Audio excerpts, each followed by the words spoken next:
நாங்கள் இப்போ சேலம் இளம்பிள்ளை கஞ்சமலை சித்தர் கோயிலுக்கு போயிட்டுருக்கோம். வழியில் மார்த்தான் போயிட்டு இருந்தாங்க. நடுவில் மயில்களை நிறைய பார்த்தோம்.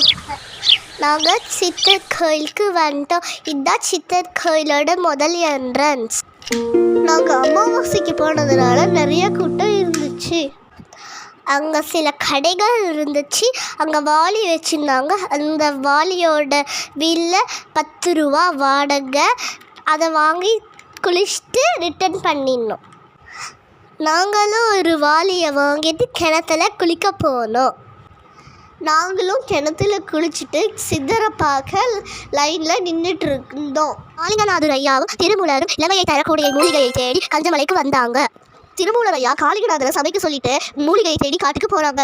அப்போ சாதம் பொங்கி வரும்போது காளிங்கநாதர் ஐயா பக்கத்தில் இருக்க மரக்கிளையை ஒடித்து சாதம் கிளறும் போது சாதம் கருப்பு கலரில் மாறிவிடுது.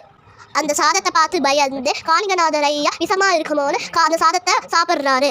அந்த சாப்பாடு சாப்பிட்ட உடனே அவங்க இளமையாக மாறிட்டாரு. திருமூலர் ஐயா காளிங்கநாதர் ஐயாவை தேடுறாரு. அப்போ காளிங்கநாதர் ஐயா நடந்த உண்மையை சொல்கிறாரு. அந்த சாப்பாடை திருமூலரும் சாப்பிட்டு இளமையாக மாறிட்டாங்க. அங்கே இருக்க மூலிகையை சாப்பிட்டதுனால 2 பேரும் இளமையாக மாறிட்டாங்க. இதனால தான் கஞ்சமலைக்கு பக்கத்தில் இருக்க ஊருக்கு இளம்பிள்ளைன்னு பேர் வந்துச்சு. சித்தரை தரிசனம் பண்ணிட்டு வந்துட்டோம்.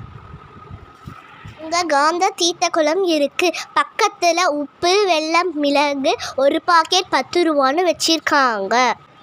அதை வாங்கி 3 தடவை சுற்றிட்டு இந்த குளத்தில் போட்டுடணும். இப்படி செய்யறதுனால நம் உடம்பில் உள்ள மருக்கள் தோல் நோய்கள் குணமாயிடும் நம்பிக்கை. அப்புறம் பக்கத்தில் இருக்க முருகர் கோயிலுக்கு போனோம். அங்கே ஒரு ஸ்டெப்ஸ் இருக்குது. அதுலேயும் வரலாம்.